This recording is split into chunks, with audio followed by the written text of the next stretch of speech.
어, 성찬에 관련된 성찬에 대한 설교를 좀 하려고 생각을 하고 있었습니다. 그래서 성찬 저희가 매 예배 때마다 성찬을 하는 한국 유일무이한 저희 교회이지 않겠습니까?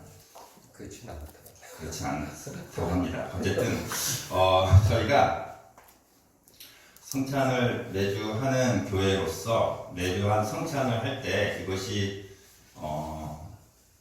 무뎌지지 않게 항상 하는 것이 저희 의도이고, 매번 할 때마다 새롭고 매번 할 때마다 찬양도 마찬가지고 모든 예배 순서가 매번 할 때마다 새로운 의미로 다가오게 하기 위해서 목사님과 제가 또 많이 노력하고 있는데, 그중에 성찬에 대한 설교를 한 번도 안 했던 것 같아서 성찬에 대한 설교를 제가 해도 되는지 모르겠지만 제가 좀 몇 번에 걸쳐서 성찬 설교를 해보려고 합니다. 능력이 안 돼서 영감이 오지 않으면 조기 종용되고요. 빨리 한 2번에 끝낼 것 같고, 좀 영감이 좀 오면 한 3번, 4번 정도까지 성찬에 대한 이야기를 좀 해보려고 하고요. 오늘은 첫 번째로 출애굽기 말씀을 통해서 성찬에 대한 의미를 조금 생각해 보겠습니다. 오늘 목사님 지난 다음 주에 19장 하신다고 하는데 17장 20 네, 저도 한번 하고 갈 거예요. 24장이 제가 이 출애굽기에서 가장 정말 두고두고 묵상했던 본문이고, 또 9절, 10절, 11절와 하나님 발 아래에서 먹고 마셨고 하나님을 보았다. 이 구절이 저 예전부터 굉장히 마음에 와닿았던 구절이고, 이때까지가 분위기가 제일 좋았던 구절. 아주 아주 그냥 뭔가 일이 잘 되고 뭔가 분위기가 긍정적으로 흘러갔던 본문인 것 같습니다. 그 뒤로는 이제 많이 심각해지지만 여기까지가 굉장히 분위기가 좋은 것 같습니다. 우리 그래서 성찬에 대한 이야기를 하려고 하는데요. 그래서 먹는 이야기를 좀 해보려고 해요. 빨리 배고파지게 해서 빨리 먹을 때마다 식사가 맛있게 맛있어지게 해드리겠습니다. 우리 식사 매우 중요하죠. 매우 중요하죠. 먹는 거 되게 중요한데요. 단순히 먹는 게 좋아서 중요한 게 아니고, 우리가 식사를 할 때는 뭔가가 이루어집니다. 뭐가 이루어질까요? 중요한 소통이 이루어져요. 혼자 밥 먹을 때는 모르겠지만, 여러분 보통 우리가 오늘 휴일입니다. 친구를 만나 밥을 먹고 싶어요. 누구를 불러요? 아무나 부르지 않죠. 아무나 부르나요? 아무나 연락 되는 대로 막 부르나요? 같이 밥을 먹는다는 것은 굉장히 중요한 거예요. 아무하고나 먹지 않아요. 왜냐하면 교제가 이루어지고 소통이 이루어지기 때문에 그렇습니다. 내 마음을 터놓을 수 있는 사람, 또 뭔가가 함께 이야기를 할 필요가 있는 사람과 식사를 하죠. 그렇죠? 그러니까 이 식사가 단순히 먹는 걸로 끝나는 게 아니에요. 인간 사회에서는 누군가가 함께 밥을 먹자 할 때는 이 사람이 밥 먹을 사람이 없어서 나랑 밥 먹자는 게 아닙니다. 그죠? 밥 먹을 사람 없으면 뭐 혼자 먹죠. 근데 밥 한번 먹자. 이거는 뭐예요? 우리 할 얘기가 있거나 이제 좀 만나야 될 필요가 있거나 내가 좀 같이 뭔가 이 주고받을 소통이 필요한 거죠. 그래서 정말 황금 같은 휴일날 나가서 밥을 좀 놀고 싶고 밥을 먹고 싶은데 아무하고나 부르지 않는다는 거죠. 오늘 역시 정해져 있어요, 여러분. 그 인간관계가 많지만 밥 먹을 사람은 정해져 있어요. 몇 명 안 됩니다. 연애하는 딸에게 갑자기 아빠가 야 남자친구 데리고 와, 집에 밥 한번 먹게. 이건 뭐예요? 아빠가 밥 먹을 사람이 없어서 남자친구 부르는 건가요? 아니죠. 뭔가 중요한 아빠에게 있어서 결심을 쓴 거예요. 남자친구 한번 데리고 와. 집에 초대해서 식사 자리에 초대한다는 거. 이거 뭔가 중요한 일이 있고, 아빠가 뭔가 중요한 결심이 섰고, 이 남자친구를 대해서 뭐 어떻게 받아들이든 안 받아들이든 뭔가 결심 쓴 거죠. 결혼 준비 중에 제일 반드시 거쳐야 되는 것이 상견례입니다. 양쪽 부모님들과의 첫 만남이고 첫 식사하는 자리인데 긴장 그 자체이죠. 저는 제가 여기서 제일 최근 경험했으니까요. 목사님 오래됐죠? 저는 한지 얼마 안 됐어요. 네. 얼마 안 됐는데 11년? 네, 얼마 안 됐는데요. 여러분, 밥 같이 먹고요. 정말 긴장의 자리예요. 그래서 각 식당도 굉장히 고민해서 골라요. 한 식당도 코스별로 나오고 오래오래 지루하지 않게 밥을 먹을 수 있도록 하는 식당. 그냥 어디 들어가서 먹는 게 아니고요. 식사할 동안 많은 이야기가 오고 가죠. 정말 긴장한 상태에서. 저 최근에 또 지훈이 상견례도 제가 참석했었는데 긴장 상태죠. 결론이 뭡니까? 이야기의 결론이 잘해보자 이거예요. 그죠? 딸 우리 아들이 죽어서 너무 고맙습니다. 우리 아들 부족한 아들을 또 받아주셔서 감사합니다.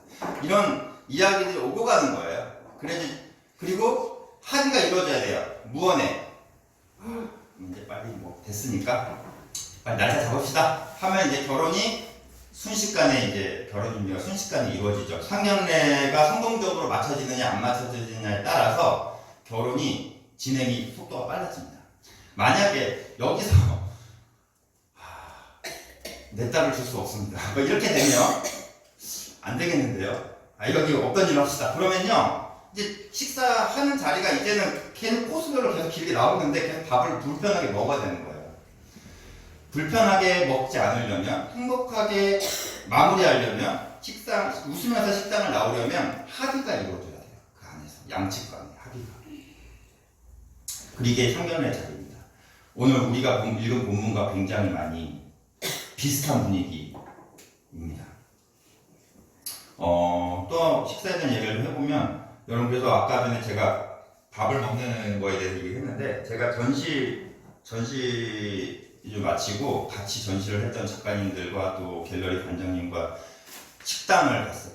밥을 먹으려고 식당을 여러 자리 찾았어요. 근데 그 식당 그 작가님들 가운데 60대에 저희가 선생님 이렇게 코칭을 했던 60대 여자 선생님 작가님도 계셨어요. 아무래도 식당을 찾아야 되니까 이 나이 많으신 선생님 거의 이 선생님께 계속 취향을 물어봤어요. 그냥 어디 카드 괜찮으십니까? 선생님 뭐가 괜찮으십니까? 계속 이렇게 여쭤봤어요.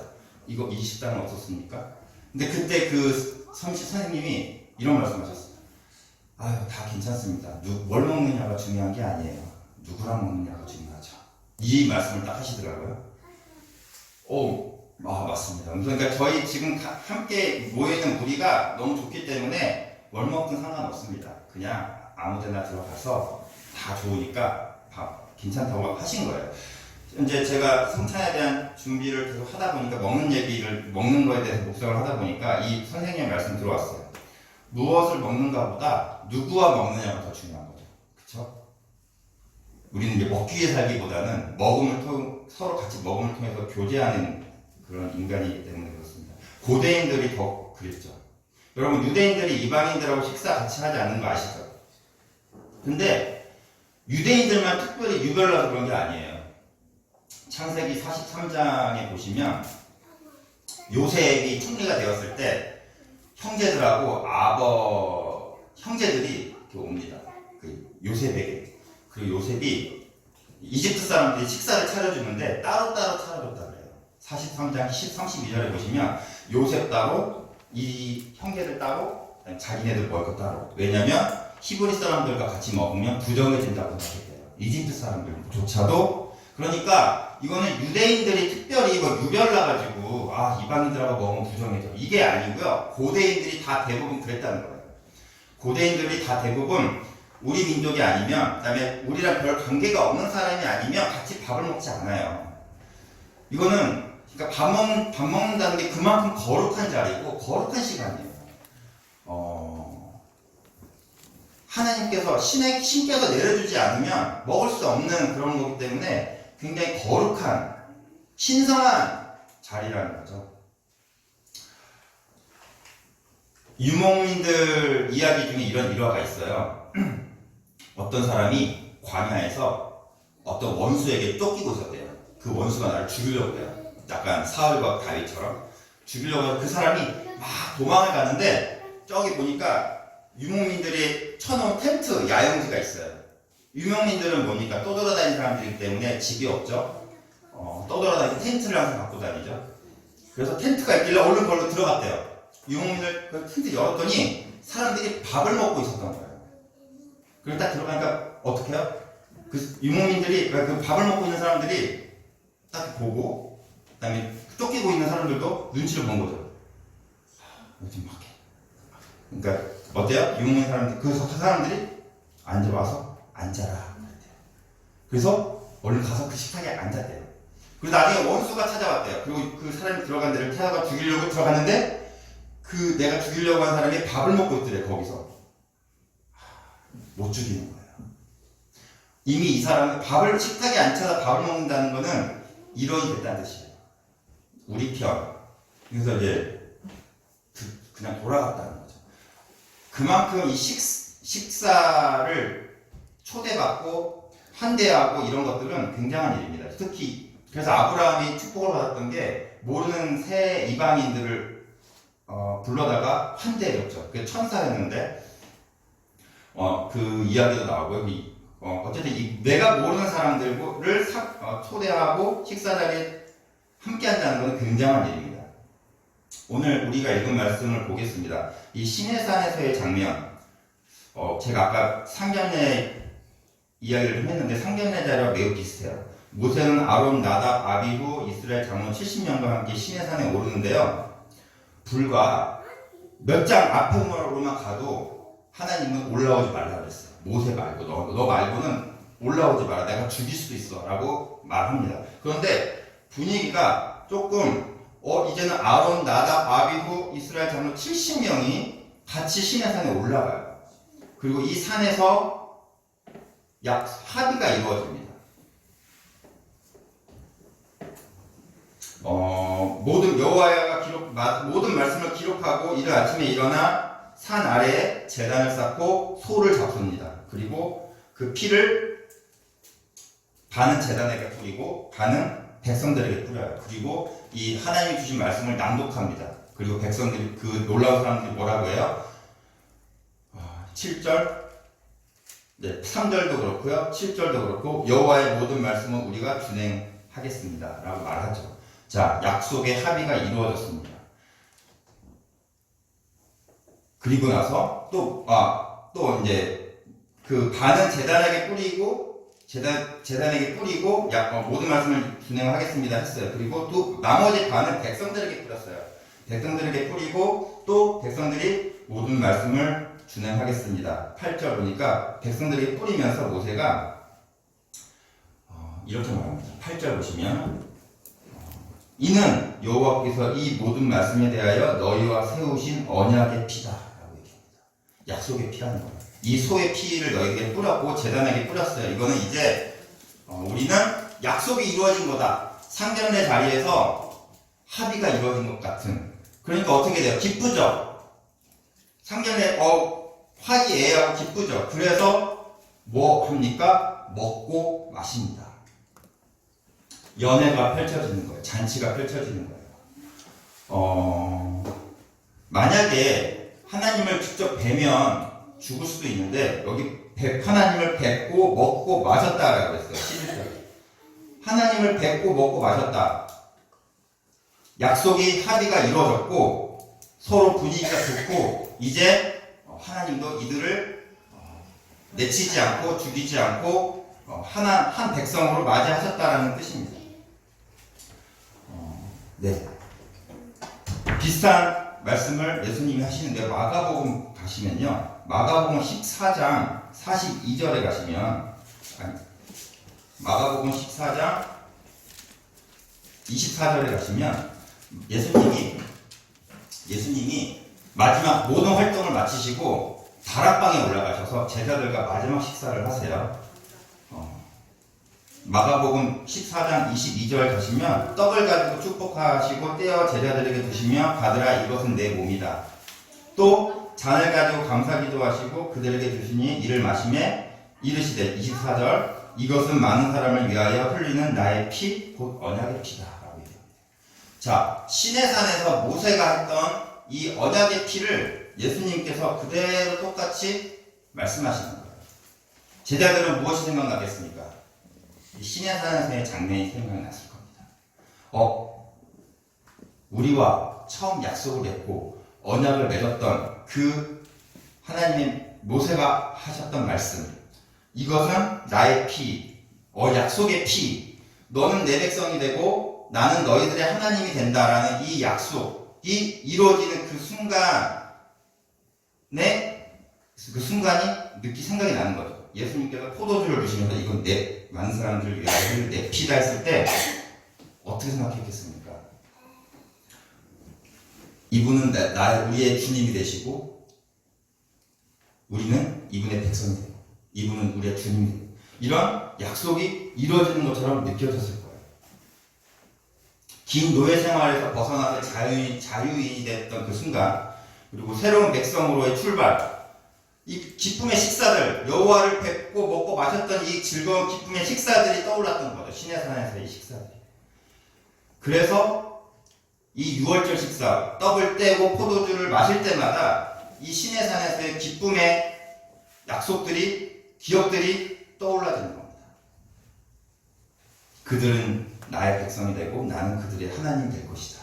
우리 역시 예수님께서 주신 떡과 빵과 포도주를 먹을 때마다 우리는 예수님의 백성이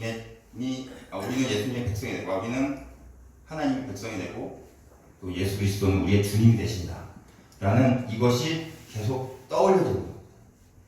자, 그럼 우리 초대교회 때 이 성찬에 어떤 의미로 다가왔느냐 볼까요? 예배 때마다 초대교회는 매 예배 때마다 성찬을 했는데 이 기억이 첫 번째 기억이 떠올라지는 거예요. 기억이. 여러분 밥 먹을 때 기억이 떠올려져요. 감바스 볼 때마다 목사님이 떠올라요. 여러분 팟타이 먹을 때마다 제가 떠오르지 않으세요? 음식은 기억을 떠올리게 해요. 어느 식당을 갔으면 그 식당 여기 우리 그때 여기서 했잖아. 그때 커피 여기 맛있었는데 기억이 떠올라지는 거예요. 소환되는 거예요. 이게 단순히 음식이요. 우리가 살기 위해서 먹는 그런 게 아니고 굉장히 많은 것들이 작용됩니다. 그죠? 초대교회 때 성찬 때마다 떡을 떼고 포도주를 마실 때마다 이것은 많은 사람들을 위하여 흘릴 나의 피, 곧 언약의 피다 하고 사람들이 마셨을 때 떠올라지는 거예요. 이것이 약속이라는 걸 알기 때문에 약속, 언약, 약속이라는 이 약속이 체결되는 거거든요. 매 예배 때마다 약속이 체결되는 거예요. 나의 주님은 예수입니다. 나의 주님은 하나님이구나. 나는 하나님의 백성이다. 로마 백성이 아니고 하나님의 백성이 하고 보는 거죠. 받아먹는 거예요. 계속해서. 이게 기억이 떠올라지는 거예요. 여러분, 그러면서 근데 그 예수님은 지금 계세요? 안 계세요? 초대교회 때. 안 계세요. 돌아가셨어요. 그러니까 그럼 기억이 떠올라지는 건 뭐야?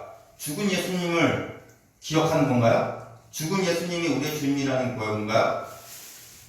죽은 조상님들을 기리는 정도의 기억인가요? 죽은 우리의 옛날 정말 친했던 우리의 친구가 죽었는데 그 친구를 기리면서 먹는 건가요? 그런 침울한 기억이 아니에요. 그런 침울한 기억이 아니고 부활하신 주님을 기억하는 거예요. 부활하셔서 지금 여기 우리와 함께 계시는 예수님이 다시 기억되는 거예요. 살아갈 때 느껴지지 않아요. 지금 초대교회라고 생각합시다. 노예, 주인 모여있어요. 직업이 다른 사람들 모여있어요. 군인도 모여있고요. 상인도 모여있고요. 로마인도 모여있고요. 히브리인도 모여있고 각가지 잡종, 인종들이 여기 초대교회에 다 모여있어요. 이 사람들이 밖에 나가서는 어떻게 살든 밖에 나가면 노예는 주인을 섬기며 살아야겠죠. 주인은 또 주인대로 살아야 되겠고 군인은 군인대로 살아야 되겠는데 이 사람들이 예배에 모이면요 다 필요 없는 거예요. 떡을 떼고 포도주를 먹는 순간 예수 그리스도가 나의 주님이시다가 다시 새겨진 거예요. 그리고 해방되는 것입니다. 해방을 느끼는 거예요. 자유를 느끼는 거예요. 출애굽의 백성들이 이집트의 오래된 노예 생활에서 벗어나서 새로운 하나님 나라의 백성이 됐던 그 자유, 기쁨을 지금 느끼는 겁니다. 내가 비록 노예지만 예배 가운데 나왔는데 하나님이 나보고 너는 하나님의 백성이래요. 할렐루야 하는 거예요. 자유를 느끼는 거예요. 그 순간만큼. 그래서 성찬은요, 매 순간 약속이 이루어지는 시간이고, 매 순간 내가 속박되어 있던 곳에서 우리를 자유롭게 해주는 도구가 되는 것입니다. 이걸 먹을 때마다 기억나게 되는 거예요. 그래, 내가 비록 노예로 살아왔는데, 내가 지금 비록 로마 아래서 군인으로 살고 있지만, 내가 비록 여기서 먹고 살려고 발버둥치고 있지만, 예배 가운데 나와서 떡과 포도주를 먹을 때만큼은 다 필요 없어요. 우리는 하나예요. 자유.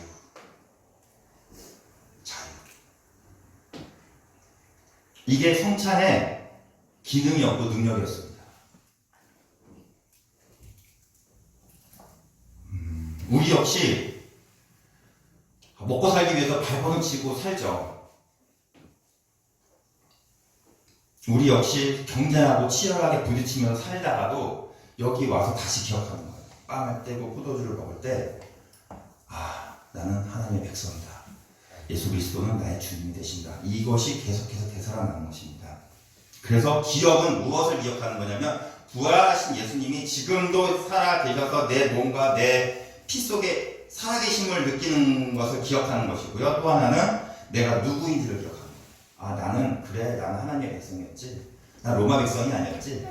그래, 나는 비록 내가 일상에서는 저 주인의 종으로 노예로 살고 있지만 그래, 나는 하나님의 백성이었어 하고 다시 기억하는 거예요. 초대교회 때 이 성찬은 이런 의미가 있었어요. 굉장히 강력한, 계속해서 나를 리마인드 시켜주시고 계속해서 보이지는 않지만 부활하신 예수님이 나와 함께 계시는구나를 계속해서 상기시켜주는 역할이 있었습니다. 나는 로마 백성이 아니다. 골로새서 1장 13절 14절에 이런 말씀이 있습니다. 우리를 사랑의 아들의 나라로 옮기셨고요. 그 아들 일로 인해 아들 안에서 우리 자유로웠다. 바울이 이렇게 얘기합니다. 우리는요, 하나님께서 우리를 그 자신이 사랑하시는 아들의 나라로 옮기셨어요.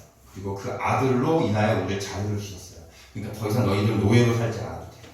우리는 더 이상 이 세상에 얽매이면서 살지 않아도 돼요. 이 세상에 묶여서 살지 않아도 돼요. 열심히 살지 말라는 뜻이 아니고요. 기억하라는 거예요. 너희들 하나님 나라의 백성이다. 그래서 여러분, 근데 이 신에 사는 사람의 약속은 깨졌어요. 아시다시피 여러분도. 깨져서 파기됐어요. 누가 깼냐면 하나님이 깨신 게 아니고 백성들이 깼어요. 그리고 새 언약을 맺을 것일 거라고 예레미야 말씀을 계속 통해서 새 언약을 맺을 거라고 말씀하셨죠. 그것이 지금 이루어질 거예요. 지금 이 성찬식을 통해서 이루어지고 있습니다. 두 번째, 이 성찬식이 초대교회에서 어떤 의미가 있었냐면 주님을 보는 것입니다. 저희가 좋아하는, 저희가 예배 때 모티브로 걸었던 주님을 보는 것. 시내산에서 사람들이 주님을 먹었지 않았어요? 주님을 뵙고 먹고 마셨다고 해요. 정말 놀랍잖아요. 우리도 주님을 볼 수 있을까요? 우리도 주님을 볼 수 있을까요? 하나님을, 아까 말씀드렸지만 하나님을 보면 죽어요. 근데 양측 간의 합의가 잘 이루어졌기 때문에, 이 약속이 잘 성립되었기 때문에 주님을 뵙고 먹고 마셨다는 표현이 사용된 거예요. 만약에 우리는 싫습니다. 우리는 하나님의 백성 되기 싫습니다 했으면 다 죽었어요. 끝났어요. 시내사에서는. 이거 뭐 없어요. 약속이고 뭐가 없어요. 근데 백성들이 준행하겠습니다 했기 때문에 편안하게 그 하나님의 발 아래에서 먹고 마셨던 겁니다. 우리 역시 그렇다면 예수님의 말씀을 따르겠습니다, 예수님의 말씀을 대로 살겠습니다 했을 때 주님 볼 수 있지 않을까요? 그런 생각을 해봤어요. 우리의 눈으로 예수님을 볼 수 있는 방법이 뭘까요? 예수님 말씀 안에서 예수님 말씀 따르겠습니다 하고 그 삶을 살려고 할 때 주님을 볼 수 있지 않을까 했어요. 생각을 해봤습니다. 다락방에서 예수님과 마지막 저녁 식사하고 언약을 맺었죠. 그런데 어떻게 됐어요? 예수님은 처형되셨어요. 많은 제자들이 뭐야? 우리랑 언약을 맺었는데 그분이 우리의 주님이 되신다고 했는데 우리도 그분을 따르겠다고 하고 같이 마지막 식사를 했는데 그분이 잡히셔서 돌아가셨어요. 되게 허무한 거죠. 허무한 거죠. 그래서 이 사람들이 다 흩어졌어요. 흩어졌다가 부활하셨다는 소문이 들려와요. 어떤 여자들이 그걸 봤대요. 뭐지? 뭔 이상한 기이한 일들이 일어나고 있네? 하고 엠마오로 가던 두 제자들이 이야기를 하면서 걷고 있었어요. 이 이야기를 하면서 예수님이 살아나셨대. 그걸 여자들이 봤대. 그런 일이 있었어? 하고 얘기를 하고 있는데 예수님이 거기에 딱 끼셨어요. 걷는 제자들 틈에. 무슨 얘기를 하고 있었습니까? 그때 제자들이 아니 당신은 계속 예루살렘에 있었으면서 그 일을 모르니까 이렇게 해가지고 예수님이라는 사람이 죽었는데 우리가 따르는 그분이 돌아가셨는데 부활하셨다고 여자들이 봤대요. 그걸 몰랐어요. 그러면서 예수님이 갑자기 성경을 풀어서 쫙 말씀을 하시니까 이 사람들이 뭐지? 한 거예요. 그리고는 헤어질 때쯤 되고 날이 저물어서 헤어질 때쯤 되니까 이 제자들이 근데 이미 날이 저물었으니까 저희 집에서 식사하고 가시죠 하고는 예수님을 이제 식탁에 앉혀서 초대를 했어요. 그때 예수님이 떡을 떼시면서 축사를 하세요. 그리고 이분들에 나눠주자마자 이 사람들의 눈이 가리워졌던 눈이 떠져서 예수님을 보게 됩니다. 보자마자 예수님 사라졌다고는 나오는데 예수님을 보게 됩니다. 이게 뭔가요? 보았다는 말. 직접 보았다는 뜻도 있지만 깨달았다라는 뜻이 있어요. 복음서에서 본다라는 것은 깨달았다는 뜻이에요. 많은 맹인들이 나오죠. 많은 맹인들이 나오는데 맹인들이 보게 되잖아요. 근데 볼 수 있던 바리새인들과 제사장들은 못 본다고 얘기해요. 그건 뭐냐면 깨닫지 못한다는 뜻이에요. 오히려 볼 수 없는 맹인들이 예수가 주라는 것을 깨닫고요. 볼 수 있고 박식하고 전문가들이었던 제사장들과 바리새인들은 예수님을 볼 수 없었다는 거죠. 깨닫지 못했다는 거예요. 여러분 이 본다는 거는 깨닫는다는 의미가 있습니다. 우리가 예수님 말씀 안에 있을 때 우리는 깨달으면서 볼 수 있어요. 우리가 예수님 말씀을 깨달으면 여러분 볼 수 있어요. 그런데 여전히 그래도 우리는 보고 싶잖아요. 보고 싶어요. 예수님 그래도 보고 싶어요. 옛날에는 기적도 많이 일으켜 주셨잖아요. 기적을 보고 싶어요. 우리 가야 될 길 좀 보여주세요. 할 수 있어요. 그죠? 그리고 주님 진짜 보고 싶다고요. 그 깨닫는 거 말고 보고 보여주세요. 할 수 있어요. 하나님이 이미 여러분 그걸 기억하셔야 됩니다. 하나님이 이미 보여주셨습니다. 기적을 보고 싶다라고 말할 때 예수님의 부활로 보여주셨어요. 그리고 어떻게 가야 되니까 가야 될 길을 보고 싶어요 할 때 예수님이 가시는 길을 보여주셨어요. 그리고 주님을 보고 싶습니다 했을 때 주 예수 그리스도를 이미 세상에 나타내셨어요. 그래서 하나님은 이미 보여주신 거예요. 다 보여주셨어요. 너희들이 기적을 바라느냐? 뱃속에서 3일 동안 있다가 다시 살아나는 그런 요나의 기적밖에는 내가 보여줄 게 없다. 부활의 기적이 우리에게 보여주셨어요. 그 기적 말고는 없어요. 아니 그거 말고요. 좀 화려한 거요. 다른 거 없어요? 다른 거 성공의 길이요. 좀 화려한 거 없어요? 하나님은 예수 그리스도를 통해서 다 보여주시는 거예요. 보여주셨다라고 있습니다. 우리가 자꾸 부정하는 거예요. 그 길을 가고 싶지 않으니까 예수님을 따라가고 싶지 않으니까 우리가 부정하는 거예요. 다른 길은 없나요? 다른 거 없어요? 다른 방식이요. 다른 길이요. 없습니다. 부활하신 예수님이 다 보여주셨어요. 하나님께 다 보여주셨어요. 이렇게 생각하면 저희가 길이 확실해집니다. 우리가 가야 될 길은 부활하신 예수님이 가신 길이에요. 그리고 우리가 봐야 될 신은 부활하신 예수님입니다.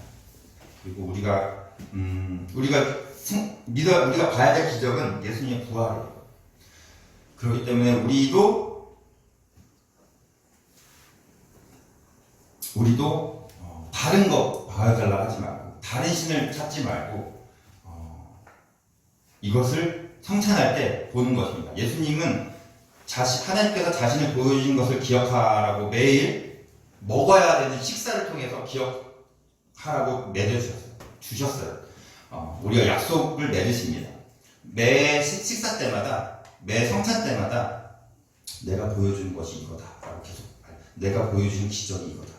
내가 보여준 길이 이거다라고 계속해서 떡과 포도주를 통해서 그리고 이 예수 그리스도가 지금 너와 함께 있다라고 계속 상기시키도록 기억하게 만들도록 이거를 성찬을 우리에게 주신 것입니다. 이제 주님의 길이 보입니다. 이제 주님의 말씀이 보여요 할 때 우리 예수님을 볼 수 있는 겁니다. 그리고 우리는 하나님을 그때 볼 수 있는 거예요. 당연한 말씀 같지만 예수 그리스도 외에 다른 길은 없다. 이것이 우리가 기억해야 될 일입니다. 다른 거 없나요? 다른 길 없나요? 없어요. 예수 그리스도 길 외에는. 그렇기 때문에 우리가 성찬할 때 계속해서 이것을 깨닫는 것입니다. 예수님이 다시 따뜻으로 약속하고 떡을 떼고 포도주를 마십니다. 말씀을 맺겠습니다.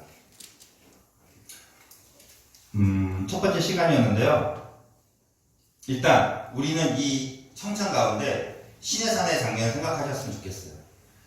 모든 말씀을 준행하겠느냐? 네, 준행하겠습니다. 받아 먹으라. 그리고 약속이 체결되고 다시 새롭게 살아간다. 우리가 평일날 우리가 일상에서 살아갈 때 우리의 죄로 약속이 깨진 것처럼 느껴질지 몰라요. 내가 이렇게 잘못을 했는데, 내가 이렇게 실수를 했는데, 설마 하나님 나 버리신 건 아닐까? 주일날 다시 와서 또 약속을 체결하십니다. 이게 하나님 십자가에 돌아가시고 부활하신 거에 대한 능력의 비결이에요. 우리는 계속해서 하나님과 약속을 체결할 수 있습니다. 하나님과 계속해서 다시 먹고 결단할 수 있습니다. 예수님이 지금도 나와 함께 하심을 계속해서 느낄 수 있습니다. 우리 예배 때마다 매일 약속하고 결단하는 우리가 되길 바라고요. 또 성찬할 때마다 다시 한번 새로운 마음으로 또 떡과 빵과 포도주를 먹는 저희들이 되었으면 좋겠습니다.